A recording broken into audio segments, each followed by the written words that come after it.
أعوذ بالله من الشيطان الرجيم.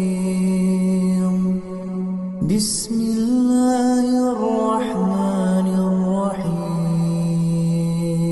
وهو الذي يقبل التوبة عن عباده ويعفو عن السيئات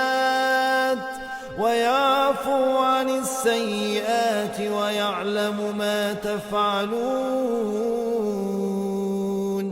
وهو الذي يقبل التوبة عن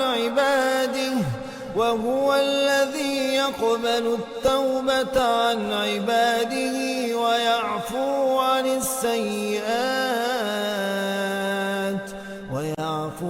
السيئات ويعلم ما تفعلون.